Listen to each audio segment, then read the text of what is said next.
You float like a feather. Cuando estuviste aquí antes, no pude verte a los ojos. Dos miradas que no se dieron. Un proceso de comunicación que no se logró.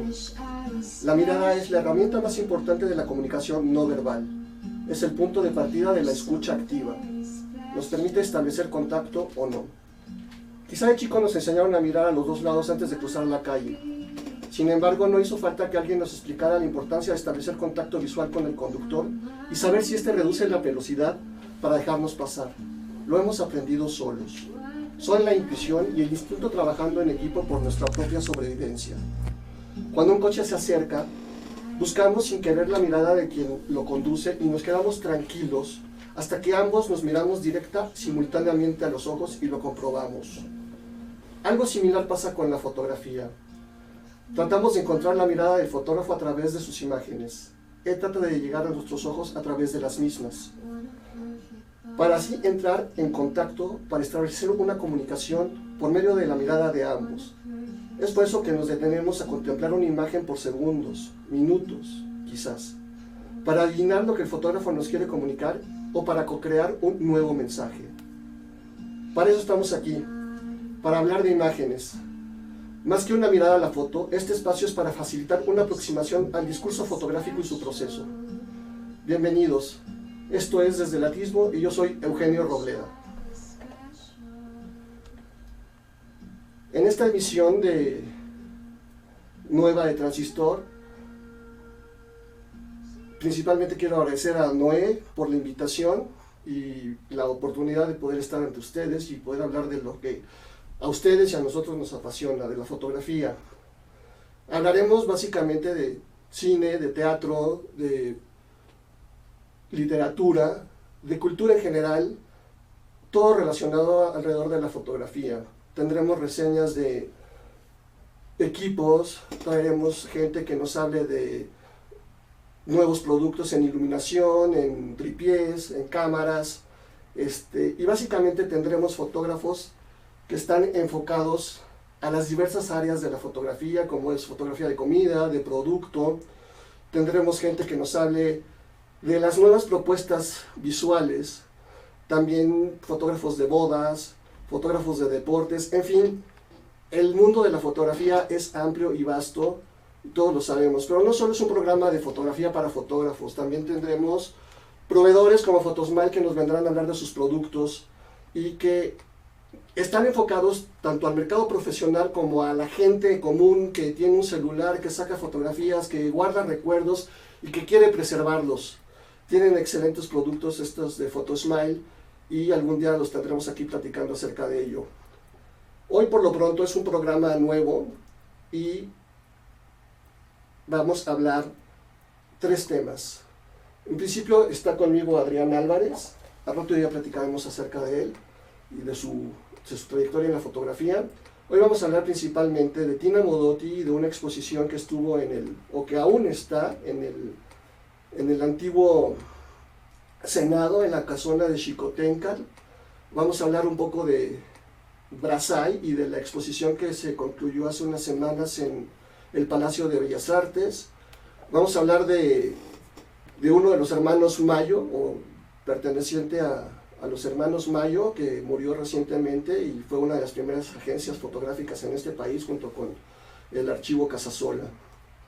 En fin, pues arrancamos con Tina Modotti. Tina Modotti nació en Italia en 1913 y muy chica emigró a Estados Unidos. Ahí, pues desde Italia trabajó mucho en la industria textil y en Estados Unidos trabajó también un poco como diseñadora de modas, pero también fue modelo, también fue actriz del cine mudo de aquella época. Y fue cuando conoció a Edward Weston. Pero antes se casó con Robó, un nombre impronunciable, no sé si te acuerdas. El nombre está desde extraño. No, yo creo que es un nombre que ni los mismos franceses, no sé si era francés, pero bueno, le decían Robó. Y bueno, él muere después. Sí, Antes, bueno, ya había conocido a Weston, y Weston fue el que la trae a México, el que le invita a exponer a México. sí. Finalmente Tina era su modelo y básicamente también aprendió la fotografía a través de Weston. Hay un dato curioso que a mí me llama mucho la atención, que cuando Weston deja México, le regala o le deja su cámara a Tina Modotti. Era una cámara bastante portátil, una 8x10 pulgadas. Bueno, muy Y por con esa trabajó. Muchas de las fotos Casi un que celular. conocemos de Tina Modotti están hechas con esa cámara. Ok. Pues sí, Tina Modotti, una mujer que más que fotógrafa fue una persona bastante intensa, que vivió una vida bastante Difícil, cruda. bastante difícil, bastante cruda también, en gran medida mucho por sus ideales. Así Básicamente movida por sus ideales, se enroló desde muy pequeña en el movimiento comunista a nivel mundial. Así es. De hecho, Manuel Álvarez Bravo, el máximo fotógrafo que ha tenido México, siempre la estuvo apoyando. De hecho, cuando la deportan, Álvarez Bravo es la única persona que la acompaña. Sí. Es muy interesante la vida de Tina Modotti. Estuvo en la Guerra Civil Española, estuvo en Rusia. Estuvo en Rusia, estuvo en Regresa a muchos lugares México. en Europa. Y desgraciadamente, como a todo ser humano nos va a tocar algún día, muere de repente a los 43 años. Sí, en unas condiciones aún todavía Sí. no esclarecidas, ¿no? Sí. También estuvo involucrada mucho con otra persona de la que tuvo una relación sentimental muy estrecha, es uno de los Julio Antonio Mella. Sí, Julio Antonio Mella, ¿No? sí, era su pareja. Era su pareja, un cubano, revolucionario ya en esas épocas, ¿no? Sí. Mucho antes de los barbados que ganaron la revolución en los 60s, ¿no? A Julio Antonio Mella lo matan también en México, Sí. y ella estaba, bueno, se salvó de milagro, Sí. ¿no? Y ahorita que dices esto, hay una foto clásica de Edward Weston, de Mella disparando un revólver. O sea, hubo dos disparos al unísono, la pistola y la cámara de Weston. Exactamente. Interesante, y pues eso es un poco de lo que queremos hablar, de disparar una cámara, disparar una pistola, o sea, la vida está llena de imágenes. Así ¿no? es, O sea, todo el momento. todo Y el más momento. ahora con el celular que nos ha traído un sinfín de imágenes. Hay algo que para mí es importante. Hoy se toman muchísimas fotos, pero de los miles de millones de fotos que se toman continuamente, ¿cuál vale la pena? Sí, bueno, eso ya Es otra cosa. es otro.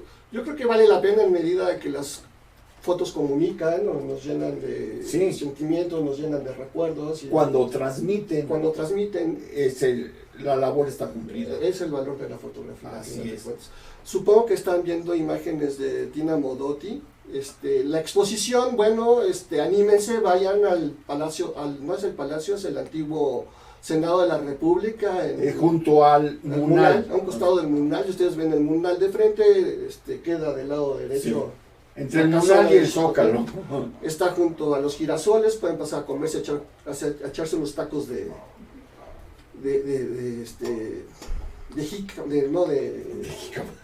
es que es increíble, la comida de ahí es especial, de Jamaica, es Jamaica. muy deliciosa, los tacos de flor de Jamaica, pero bueno, les digo que la foto da para hablar de tantas cosas. Si van al Senado, refuercen mucho su sentido de frustración. Es posible que no logren entrar. Yo he ido 2 veces. Las 2 veces han tenido eventos especiales ahí de algunos senadores, supongo, y está cerrado. Entonces, bueno, árdense de valor, de paciencia. Vale mucho la pena la exposición. Yo ya vi un poquito las imágenes, de las que algunas estamos compartiendo con ustedes a través de las pantallas del Facebook. Vale mucho la pena ver a Tina Modotti, ver sus autorretratos. Bueno, hay unos... lo que estamos viendo son retratos de que creo que unos son de Edward Weston y otros son de Álvarez Bravo. Así Los es. que estamos viendo ahorita. Pero bueno, es una exposición no muy grande, vale Pero mucho, vale la pena. vale mucho la pena ver, van a ver mucha fotografía, sobre todo desde la mirada y desde esta concepción social que Tina Modotti tenía de la fotografía. Ella, les platiqué antes, era modelo, era actriz, y esto rompía mucho con su idealismo del comunismo, y entonces fue que precisamente el romper con esto la lleva a dedicarse a la fotografía, porque tenía ella la idea de que la fotografía era la manera más directa de luchar por sus ideales. El fotografiar aquí en México encontró las condiciones laborales de los campesinos, de los obreros, de las clases populares, en las condiciones difíciles en las que vivía, y ella a través de su fotografía trató de poner el ojo de la gente sobre estas personas en condiciones difíciles, y pues eso es lo que vamos a ver un poco, fotografías muy bien logradas, una verdadera, una excelente alumna de Edward Weston, porque su técnica es impecable, y su composición también es... Eso sí, obviamente. ¿No? Si me recuerda la foto de las copas, que aparentemente quien no conoce de fotografía, pues sí, esta foto está movida, no es con toda la intención de darle movimiento a la foto. En un plano bidimensional dar movimiento, créanme que no es nada fácil. No, y no solo esas fotografías de la gente que vivía en condiciones difíciles, porque también hizo retratos, sobre todo de los grandes muralistas de este país, porque su cercanía o estar precisamente metida en el movimiento comunista de aquella época la llevó a estar en la esfera intelectual del país en esos momentos, y obviamente uno de los personajes más importantes en esa época y en esos movimientos fueron los pintores como como Diego Rivera, como Frida Kahlo, de quien fue muy buena amiga, de la que también elaboró algunos retratos, José Clemente Orozco, y también tuvo la oportunidad, precisamente por esta cercanía con todos ellos, de elaborar muy buenos retratos de todos ellos, o de varios de ellos. También fue una de las encargadas de documentar el proceso muralista en este país. Así es, ella, de hecho, Álvarez Bravo retoma su trabajo de ella. Cuando ella abandona México por cuestiones políticas, Álvarez Bravo es quien se encarga de hacer ese trabajo. Sí. Son datos poco conocidos para quien no está interesado en la foto. Y una de las grandes fotografías de Tina Modotti, que bueno, aquí la traigo en este libro, creo que ya la vieron por ahí, es pues de alguna manera inspirada por la pintura de Diego Rivera. Así, obviamente, ¿no? Los alcatraces no se puede negar. ¿Quién influyó a quién? Bueno, pues ya no están aquí para contarnos, pero yo creo que más bien Tina se inspiró en Diego Rivera, ¿no? Así es. Tina Modotti pues sale del país, exiliada, bueno, no exiliada, realmente sale en busca de sus ideales, estuvo como enfermera en la Guerra Civil Española, donde también hizo algunas fotografías muy interesantes, ¿no? Muy complicadas para la época y para estar trabajando como, pues no corresponsal de guerra, pero pues haciendo fotografía finalmente. Sí, y realmente su trabajo más relevante es aquí en México. Sí, su trabajo más relevante como fotógrafa es acá en México. Pero bueno, sí, ciertamente la fotografía la siguió una buena parte de su vida. Obviamente, si no, hoy podemos disfrutar de su obra. Exactamente. Entonces, bueno, córrele al Senado. Tina Modotti, después de muchos años, regresa a México, muere, como ya lo habíamos dicho, de una manera difícil de precisar. Trágica en un taxi. Muere en un taxi, parece que sufrió alguna enfermedad del corazón. Más bien todo apunta que fue, en esta época había una gran persecución contra los comunistas, y pues parece que fue envenenada o de alguna manera la mataron. La callaron. Este libro es un gran libro de Tina Modotti, se lo recomiendo mucho. Hay otro que quiero leerles un poquito, este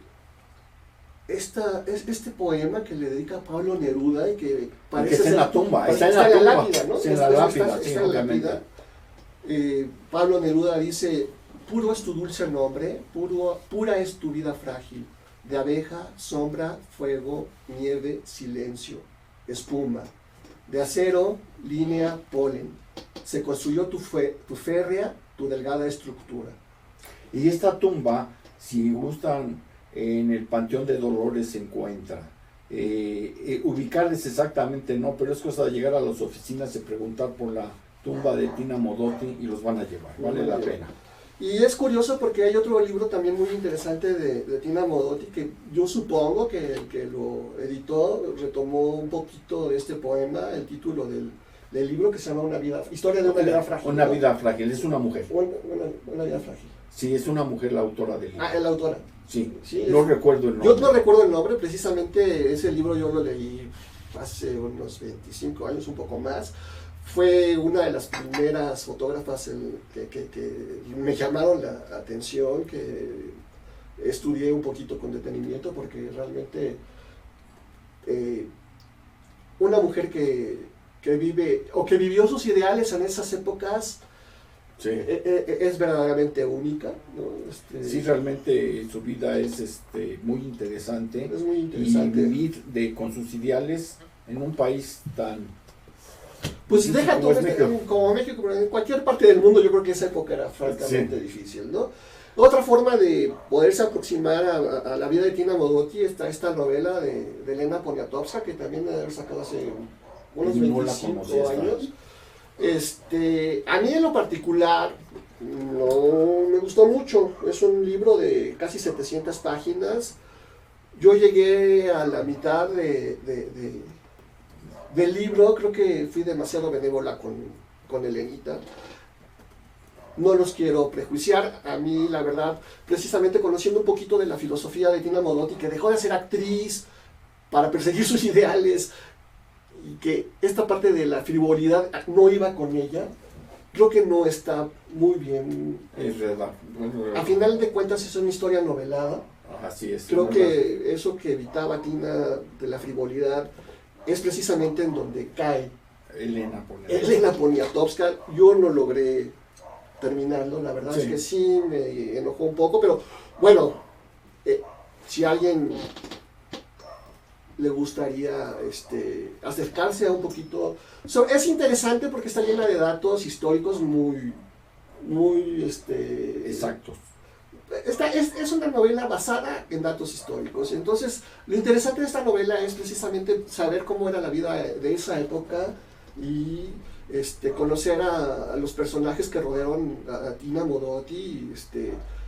Un personaje interesante, dijimos, Nagu Yolin, ¿no? Marcin. O sea, sí es un personaje que da totalmente, para mucho. Para mucho. Fue cercana de Tina Modotti. Así es. ¿No?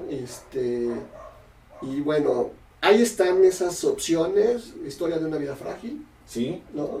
Otro libro que, bueno, son fotografías de Tina, pero trae un poco de texto que no es mucho. Lo que vale mucho la pena en este libro, a final de cuentas, pues es la selección fotográfica y es vale mucho la pena. Es de, si no me equivoco, es de Taschen, que es una editorial bastante accesible.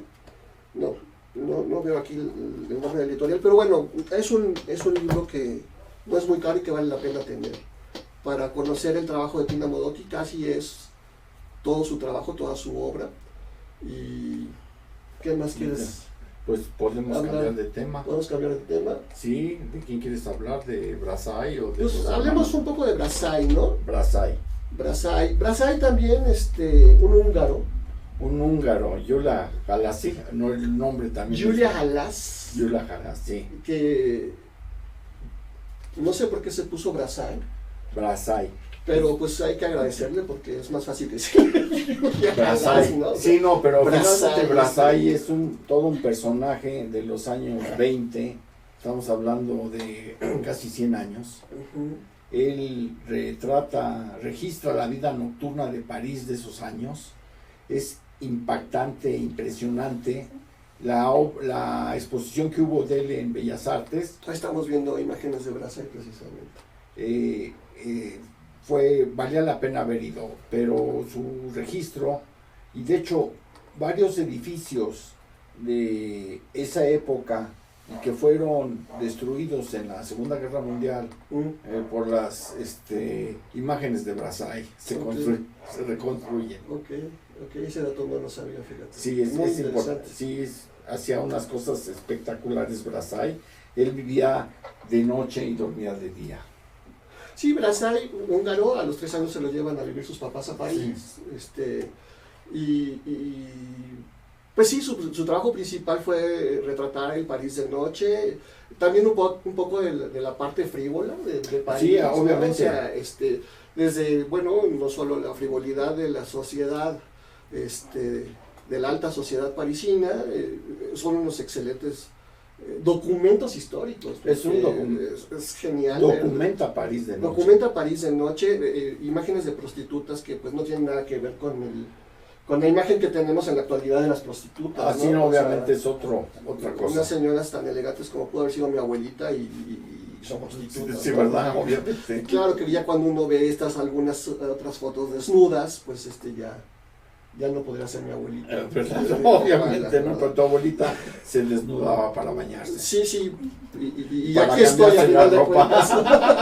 Sí, finalmente. Pero bueno, Brassai documenta ese París, tiene una técnica impresionante. Un dato importante que me gustaría mencionar que estuvo en esta exposición, el 90% de las impresiones de esta exposición son hechas por Brassai. Sí. O sea, no son fotografías mandadas a hacer. Sí, Brassai era de los que tomaba la foto, la revelaba y la imprimía. Sí, finalmente, exactamente. A diferencia de Cartier-Bresson. Cartier-Bresson, mis respetos como fotógrafo, como autor. Pero él decía, ¿yo por qué voy a perder el tiempo en el laboratorio si hay excelentes laboratoristas? Mejor que alguien lo haga y alguien las tomó fotos. Pero Brassai lean cuando vayan a las exposiciones. Yo a veces soy un poquito enemigo de leer todos los choros que nos ponen y a veces solo me dedico a ver las fotos, los cuadros, las esculturas.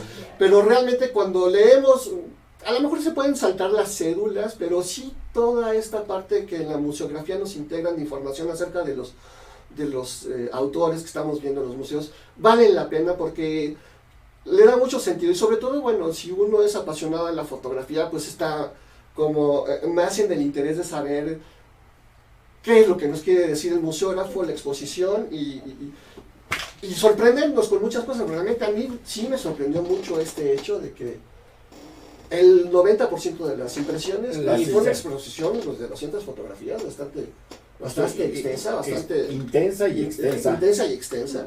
¿no? Las fotos de Noche de Brassai son un poema, son una belleza, si las están viendo, ojalá la pantalla les haga justicia. Si no, busquen a Brassai. Ya no está la exposición, desgraciadamente hace 15 días se acabó, pero busquen a Brassai, un gran fotógrafo. París de noche, junto con Cartier-Bresson y otros más que ahorita no recuerdo, pero yo creo que Brassai es como... Sí, es un ícono. Como que París, Brassai no hubieran sido lo mismo. Exactamente, ¿no? Nos recordamos a París de los años 20, de los años 30, gracias a Brassai. Exactamente. Y Brassai no nada más retrató en la noche, también obviamente hay muchas imágenes de Picasso. También otras, de Giacometti. De Giacometti, guau, Giacometti. De Beckett. Retrataba a personajes de esa categoría. Sí, a las personalidades de su época que vivían en el París de aquellos años, pero también un tema muy interesante que tiene Brassai, que hay algunas fotos que estuvieron en esta exposición, gente durmiendo. Sí. ¿No? O sea, gente durmiendo en una banca en el parque, o gente dándose un beso, pero sobre todo estaba muy interesado en alguna parte de su creación fotográfica por la gente que dormía en las calles, los indigentes tirados en el suelo, y la gente dándose besos, un poco como tú, ¿no? Como yo, sí, finalmente, no sé por qué, pero a mí muchas parejas de repente se ponen frente a mi cámara, o no sé si yo me les aparezco, pero es común ver en mis imágenes gentes dándose arrumacos, pero es padrísimo ver que el amor existe todavía en estos días. Pues en fin, si pudieron ver la exposición de Brassai, los felicito, la verdad es que fue una gran exposición. Bellas Artes siempre trae buenas exposiciones y esta fue una de ellas, realmente, y a ver, la verdad es que da gusto. A mí me tocó, bueno, fui un sábado, no pude ir en otros días, pero estaba llena la sala. Sí, obviamente Había mucho interés, la gente leyendo las cédulas, la gente leyendo la información, interesados en una u otra foto en particular, ¿no? Pero da gusto. La fotografía, a final de cuentas, es uno de los oficios que no están tan valorados aún. Sí, no, desgraciadamente en México, salvo la Universidad Veracruzana, que tengo entendido es la única institución donde se reconoce la enseñanza fotográfica y está pegada a la fotografía de arte, pero en cualquier otra universidad dan clases muchos maestros que tienen un título universitario y por su afición tienen la fotografía. Sí, o sea, en las carreras, bueno, en las universidades no existe la carrera de fotografía como tal. Existe como materia, como parte de diseño gráfico. De la currícula de muchas en pero arquitectura. como tal, como una profesión. Bueno, por ahí hay, creo que el Colegio Americano, no recuerdo quién, tiene una maestría en fotografía. Sí. Pero licenciatura en fotografía No hay. no hay. No hay. Bueno, es una pena, pero bueno, sí. A lo mejor algún día. A final de cuentas, uno se hace fotógrafo por sus propios fueros y independientemente de un título, uno hace la fotografía. A final de cuentas, realmente. Sí, finalmente lo que dices, uno cuando va a buscar chamba de fotógrafo, dices, aquí está mi título, sí, enséñame tu portafolio. Tu portafolio, o sea, uno demuestra con fotos, no con un título. Exactamente, parece que hay alguien por ahí que está apostando que eso pase con el resto de las... Sí, ¿verdad? Con el resto de las carreras, o sea, le están apostando más a la experiencia que a los papelitos, ¿no? Así es. Bueno, pues eso fue hablar de Brasil. No sé cómo vamos, mi querido Gonza, ¿hay algún corte pendiente? No, tenemos comentarios, ¿quieres que lea algunos? Tenemos pausa por para ahí, escuchar comentarios, claro que sí. Gracias. Por ahí Nancy Sánchez dice felicidades y bienvenido a Transistor Radio. Gracias. René dice Ranachilanga Ortega. Gracias, carnal. Dice, encantado de escuchar a dos expertos y talentosos, me siento honrado. No, honrado yo por tus comentarios y porque nos estés dedicando un rato. Ahí Noé Uribe dice felicidades, bienvenido Eugenio. Gracias, Noé. Tere Sánchez dice saludos Eugenio. Cerecita, gracias, gran amiga. Irene Robleda dice hola. No, hola. Saludos. Alfredo Ávila dice saludos. Saludos, Alfredo, mucho gusto. Guadalupe GGS dice saludos. Saludos. Sí. Tu Lupita. Roland Robledo dice muy interesante.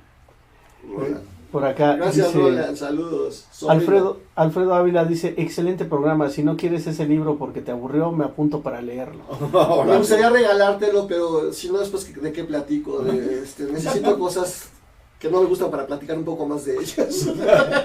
Pero bueno, es una edición vieja, no dudo que todavía la puedas encontrar y seguramente a un mucho mejor precio del que me costó a mí. Iliana Moreno dice excelente. Gracias, manda Iliana, aplausos saludos y besitos. Hasta Querétaro. Alfredo Ávila dice pueden escribir los nombres de que acaban de mencionar para buscarlos y ya por ahí ya se los pusimos. Claro que sí. Yo creo que armaremos una página en Face del programa donde pondremos todo lo que vamos hablando en cada uno de los programas que tengamos. Por ahí ya le pusimos algunos de los que estabas hablando y ahorita le vamos a poner algunos otros. Dice los demás, por favor, señor productor. Ya ahorita te los ponemos, mi querido Alfredo Ávila. Irene Robleda dice, aquí los estamos viendo. Gracias, mi hermana. Saludos hasta Mérida, que debe de andar. No, ya está en México. Okay. Dice Irene Robledo, felicidades. Gracias. Juanjo Robleda dice, mis dos grandes maestros, abrazo. Es mi hijo y sí. Alejandra Mendoza dice, aquí aprendiendo, saludos. Gracias, Ale. Saludos. Y se siguen conectando. Se siguen conectando. Okay. Perfecto. Pues entonces nos seguimos. Seguimos. Bueno, pues hablar un poquito de Pablo del Castillo, un español que vivió la guerra civil Es de los hermanos Mayo. Es de los hermanos Mayo. Murió recientemente, el 29 de junio, si no me Hace equivoco, poco, sí. por ahí. Él era el más chico de los Mayo, eran dos familias, ¿no? Dos familias, sí. Sí, los Castillo y los Sí, Mayo. y que eran Sousa, pero Sousa. En España hicieron la agencia Mayo y entonces continuaron con el nombre. Continuaron con Y el como nombre. lo habías dicho en un principio, fueron las primeras agencias fotográficas de información gráfica que hubo aquí en México, aparte de Agustín Víctor Casasola, o sea, los hermanos Casasola. Otros hermanos, ¿no? Otros hermanos, sí.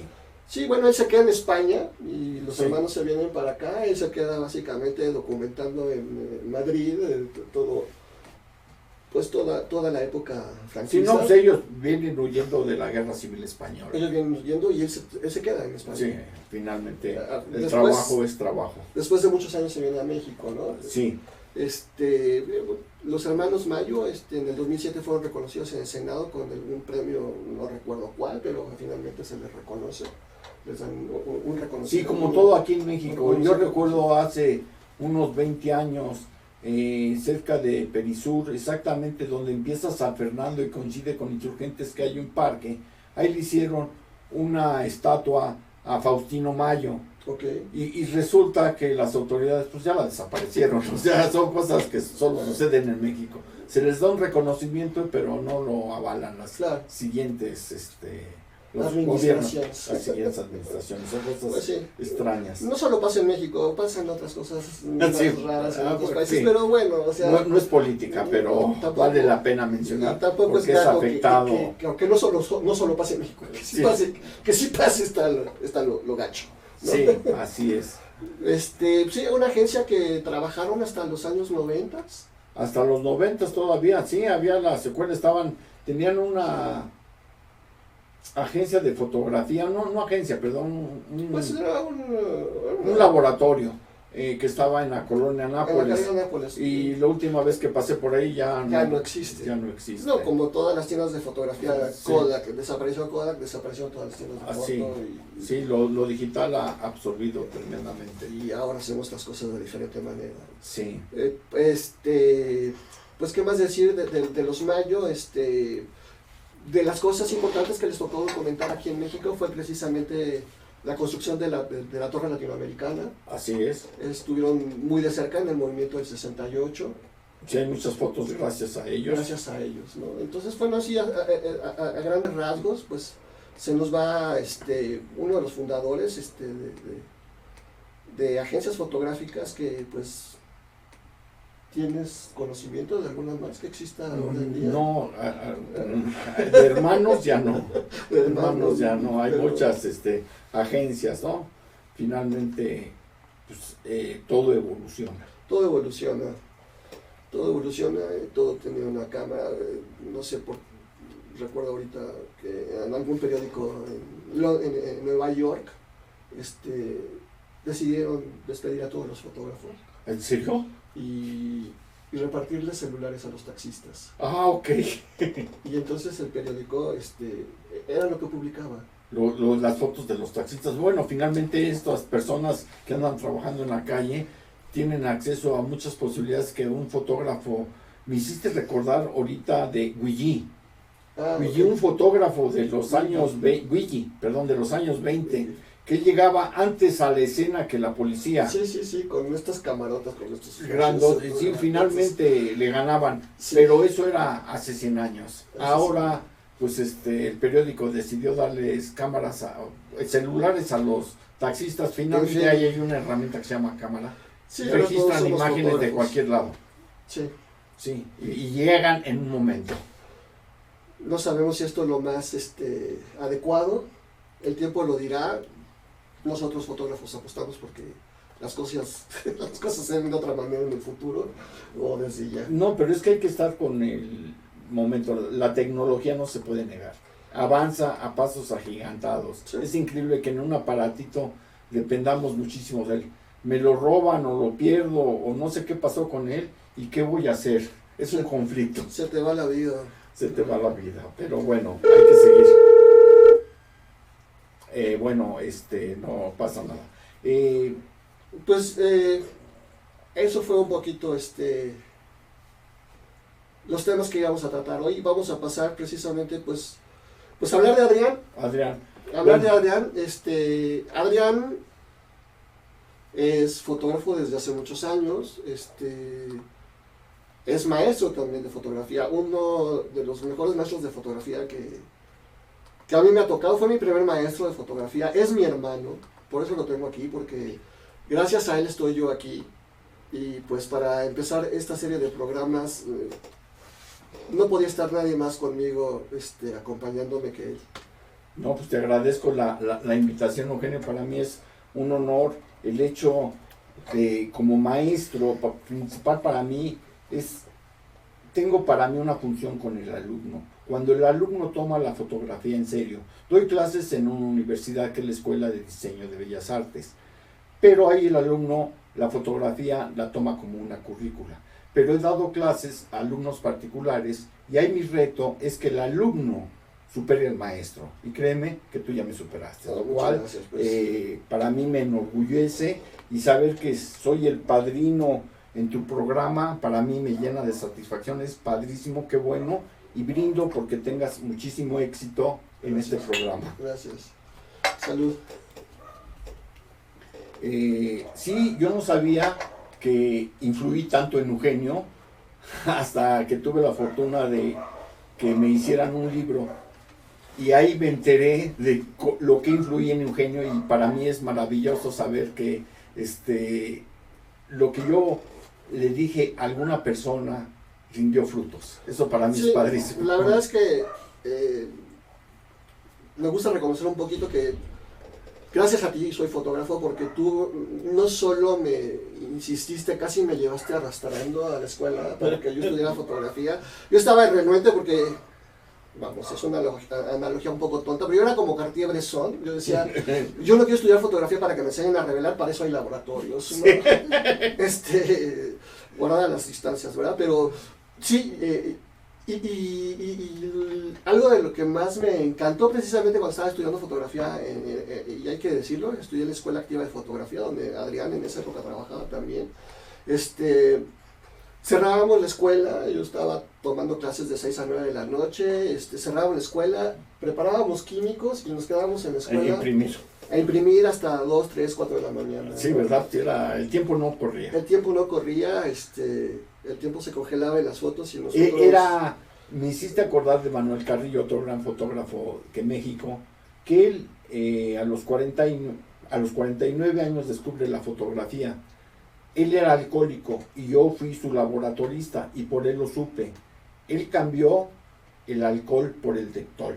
El Dectol es la solución química que hace el revelado en el papel fotográfico. Y entonces nos llenábamos de Dectol, impregnados de Dectol. Bueno, hoy no hay Dectol, es digital el asunto, pero sí hay algo. Salud. Salud. Bueno, pues sí, así empecé yo, pero lo que queremos hablar hoy es de Adrián. No estamos aquí para hablar de mí, pero vamos a empezar por cómo llegaste a la foto. ¿Cómo llegué a la foto? La foto, me gustaría aclarar un poquito que toda la culpa realmente la tiene mi papá, porque él era fotógrafo aficionado. Sí, obviamente, ¿no? Sí.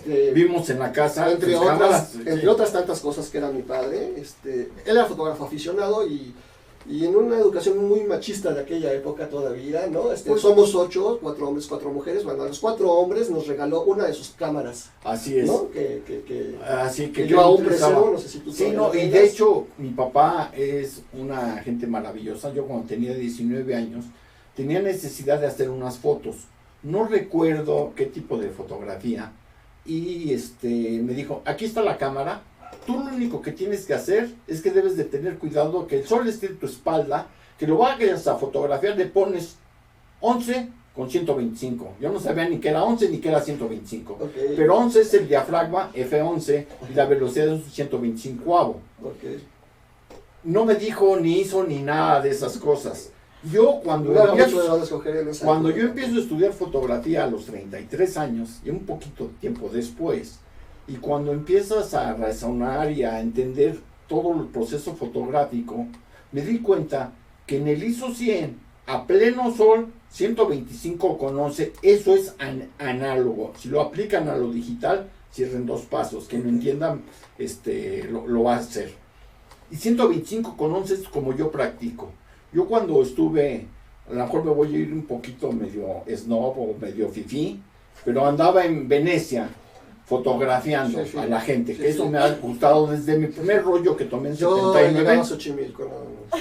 En 79, No se echa. me estaba peleando con que el diafragma y dije, Adrián, ya tienes la suficiente información en tu cerebro y utilízalo. Empieza a tomar fotografías a nivel de cintura sin necesidad de enfocar. Ya lo debes de solucionar. Y me acordé de lo de mi papá, 125,11. De ahí parto según la luminosidad y entonces ya lo hago mecánicamente. Y entonces eso me ha funcionado de 85 para acá. ¿Te Sí, parece no, bien? Adrián es análogo. O sea, realmente no usas el exposímetro. No, para el nada. enfoque lo haces manual. Sí. Él sabe hacer foto. No, tú también sabes hacer fotos. No es va para crecer un programa de guayabazos, no. Pero finalmente es padrísimo reconocer que Eugenio hace unas fotos impecables de autos, y no nada más de autos. De repente va sentado en el asiento trasero y nos retrata al burrito que va junto a la carretera, o el paisaje que está, o el atardecer. Es una cosa padrísima. Pero de repente... No, el burrito no, era un burrote, no me acuerdo.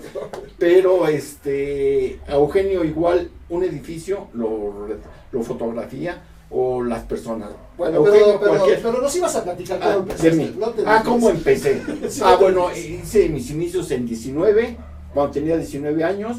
A los 31 años es cuando adquiero mi primer cámara reflex.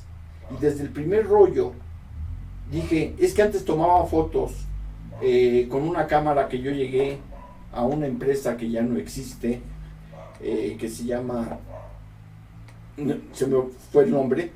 Dije, deme la mejor cámara donde yo nomás oprimo un botón y la foto quede perfecta. Entonces yo utilizaba una cámara autofocus padrísima, y pero eso no era lo mío. De repente en el laboratorio donde iba me dicen, cómprese una reflex. Y finalmente compré la reflex, y cuando yo tuve una cámara reflex en mis manos, dije, con esta cámara no puedo tomar la foto de paisaje, tengo que hacer otra cosa. Y además iba yo manejando, cosa que hago desde 1979 y lo sigo haciendo actualmente, tomar fotos fotografiando.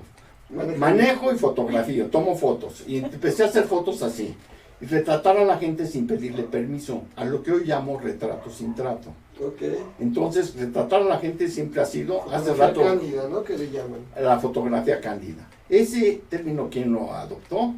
Eric Salomon, en los años 30, antes de la Segunda Guerra Mundial.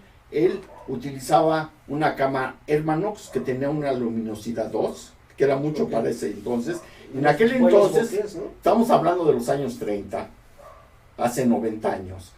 Y la mayoría de los fotógrafos traían unas camarotas grandototas. Y él traía una cámara compactita. Y tomaba fotos, y todos los fotógrafos decían, oye, este cuate está jugando con la foto. Y cuando se dan cuenta que el señor tomaba 36 fotos y de excelente calidad, pues cambiaron. Ahí empieza. Y él acuña el término de fotografía cándida. Es decir, fotografiar sin pedir permiso. Ok. Bueno, como pueden darse cuenta, es un excelente maestro y no puede evitar el momento preciso para dar un poquito de cátedra. Pero tenemos que regresar a él. O sea, ahora tú eres el personaje principal. Hablamos de ti. ¿Cómo empezaste? Ya nos platicaste que empecé las cámaras en una tienda. Y luego, de repente, la familia y los amigos me empezaron a contratar. Y yo dije, mi hobby me está dando dinero, pero a veces me quedan bien las fotos, a veces me quedan mal. Okay. No puedo alquilarme, porque si me va a quedar mal no me puedo alquilar. A mí de repente me salen mal todavía. Sí, bueno, ahí me siguen saliendo mal, pero esas ya no las entrego, pero ese entonces no salía. Okay. Y lo que hice fue entrar a estudiar a la activa de fotografía. Okay. Ahí entré, y para orgullo mío, cuando terminó el curso, que fue año y medio en aquel entonces, Ernesto Machado, al que le mando un saludo, me invita a ser maestro. Entonces debuto como maestro en 1984. 4.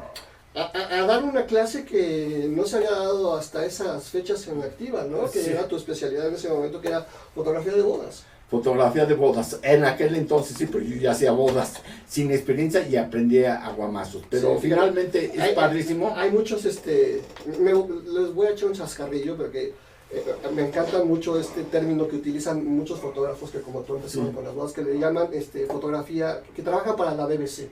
Sí, bodas, Bautizos y comuniones, ¿no? Sí. O sea, muchos pasamos por la BBC, no aclaramos el término, no pasa nada y Pasa nada. nos abren las puertas en muchos otros Bueno, lados, y ¿no? estando en activa, descubro la fotografía blanco y negro. Y para mí me enamoré de ella. Y entonces la fotografía blanco y negro para mí es una parte. Al principio les comenté, empiezo a fotografiar gente. Y luego estando en activa, con un grupo de amigos, entre ellos le mando un saludo a Luis Beltrán, a Juan Robledo, Luis que está en Querétaro, Juan que está en Cancún, Alfredo Azar, que está aquí en México, Vicky García Diego, que también sigue por Querétaro seguramente. Eugenio y yo hicimos un equipo y nos dedicamos a fotografiar panteones. Empezamos a fotografiar Yo panteones. desde ese primer día que todos se pusieron de acuerdo y lograron llegar al panteón, yo no fui. Él no Cosa fue. de que me arrepiento. Logré ir a la isla de las muñecas. Ah, la isla sí, pero bueno, Sí, no es el tema, pero la isla de las muñecas es interesante. Los cementerios es otro tema y además finalmente soy un irreverente. Yo cuando llegué a París no pregunté dónde estaba el Louvre, sino pregunté dónde estaba el cementerio. El Père Lachaise. No, el Montmartre. Ah, el Montmartre.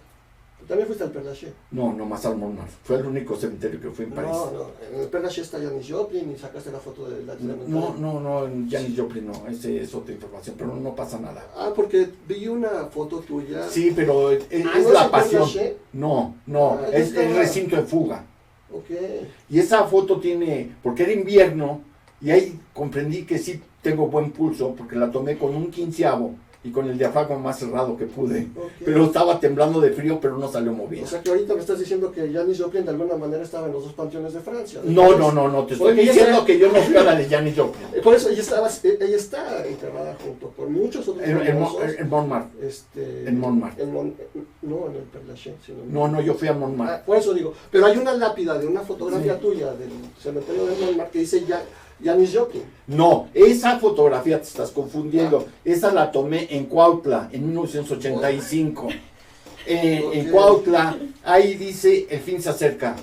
Porque Sí. mi inglés es muy malo, no lo voy a Sí, pronunciar. yo pensé Pero que- es de una leyenda de Janis de Joplin. Janis Joplin. Es ese, Ok, en Cuautla. yo había tenido otra lectura, fíjate, curiosamente, pensé que esa Sí. fotografía era de la lápida de Janis Joplin. No. Y decía bien, y dije, Sí. salió Jim Morrison, que Sí. también está enterrado ahí. Sí, pero ese no fue. Y puso, aquí estamos todos juntos y ya se Y acabó. entonces el tema es Ok, y eso se sucedió en Morelos. en Morelos. Ok.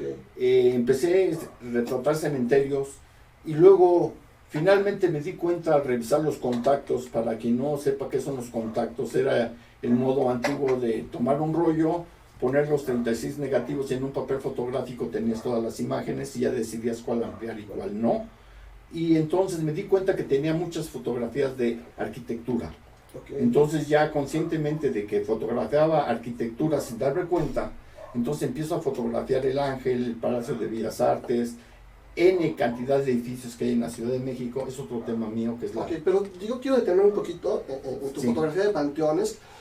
Durante muchos años estuviste exponiendo consecutivamente un año tras otro, Sí. en la época de noviembre, cercana a Muertos.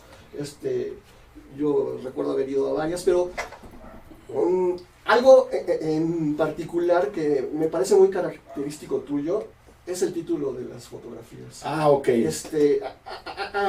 No recuerdo quién, a final de cuentas decidió que no quería ponerle nombre a sus obras, no recuerdo si fue un pintor, porque no quería de alguna manera prejuiciar al espectador en lo que Sí. iba a ver. Hay otros que le ponen nombre, en mi caso, a las fotografías por una cuestión meramente económica y saber Sí. de cuáles fotografías estamos hablando. Ah, ok. Pero, hablando de miradas, tus fotografías tienen tu visión muy particular, pero cuando uno lee la cédula Ajá. de la fotografía que estamos viendo, ahí hay un chispazo de creatividad donde te puedes llenar Sí. hay desde de un humor muy particular tuyo. Digamos que Ahí te puedes encontrar cosas de doble sentido, muy albureras. yo no Casi tengo nada. idea. Puede, y muchas otras posibilidades, porque realmente es algo muy interesante para mí en tus Sí. exposiciones, ver la foto y leer el título, y después tienes Sí.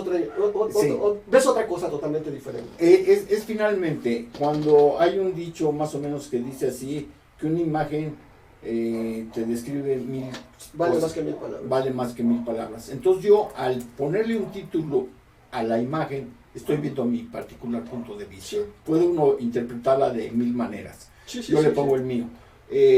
A mí muchas veces desde que estoy en la escena, en el momento, no tanto en el cementerio como en la vida cotidiana, me viene el título. Es lo que quería preguntarte.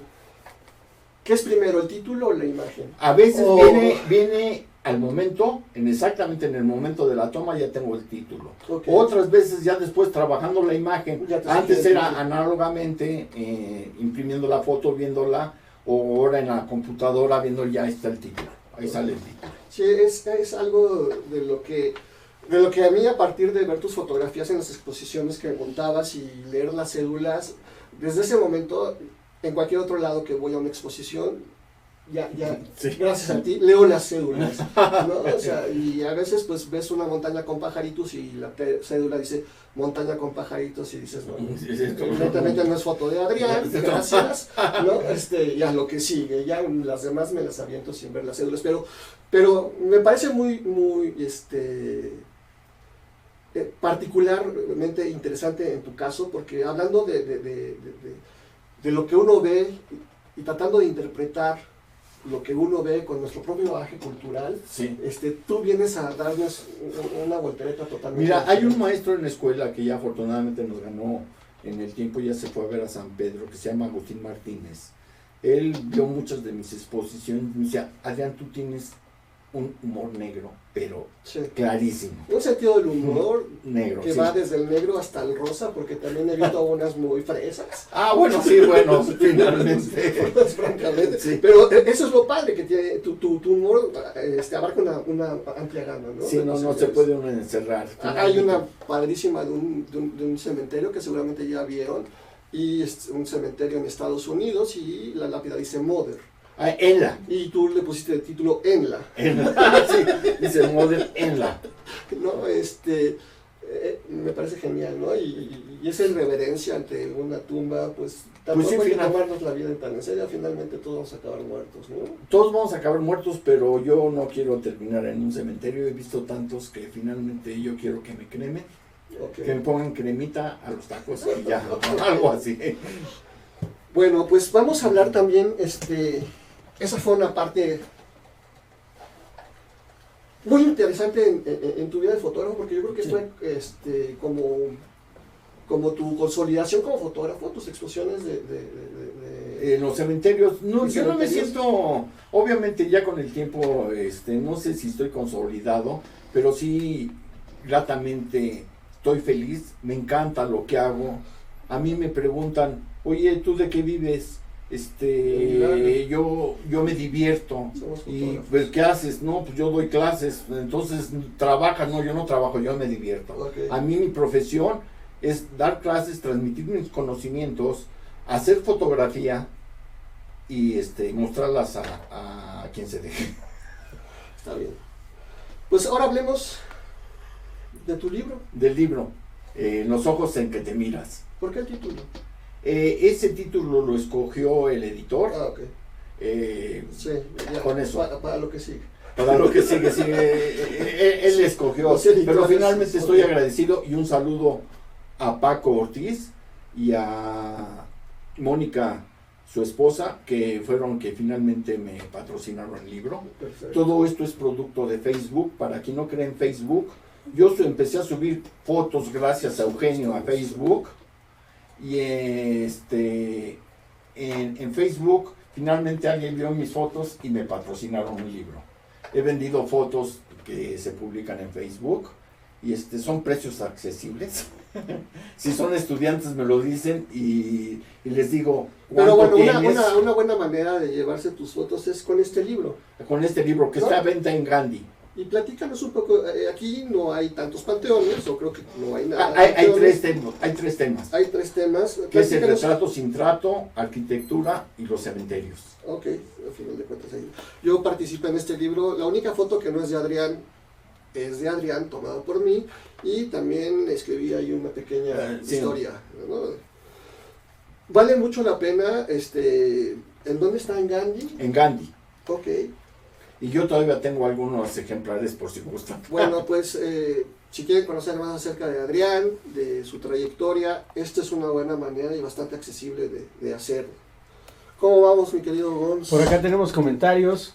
Dice Irene Robleda, bravo Adrián y Eugenio, me está encantando el programa.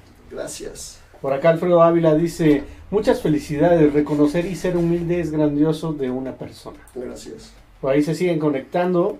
Tenemos a César Iván, Angelus, Edgar Hernández, Jorge Alemán que se acaban de unir, Anayeli Gordon, Víctor Jiménez, y son los comentarios que seguimos teniendo. Pues, ¿cómo vamos de tiempo, mi querido Gonz? Pues ya estamos a punto de irnos. Ya estamos 2 a punto minutitos. de irnos. 2 minutitos. Pues, amigos, esto es Desde el Atisbo. Este es un poquito el esquema de lo que estaremos haciendo cada jueves. Si les interesa, pues conéctense. Si no les gusta, pues no digan nada. Quédense calladitos, no hablen mal. Ya con eso se los aceptamos, se los agradecemos. Por acá la producción nos está echando porras, cosa que se agradece y nos anima para seguir con los siguientes programas. Ya tenemos un invitado para el próximo jueves.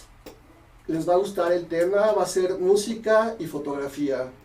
Nos va a acompañar Nacho Galar.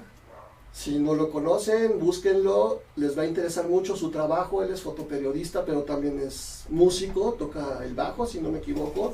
Y aquí lo vamos a tener la próxima semana para hablaremos un poco de música y fotografía. ¿Qué es primero la imagen? ¿Qué es primero el sonido? ¿Cómo se interrelacionan? Vamos a tener unas pistas con Nacho Galar el próximo jueves.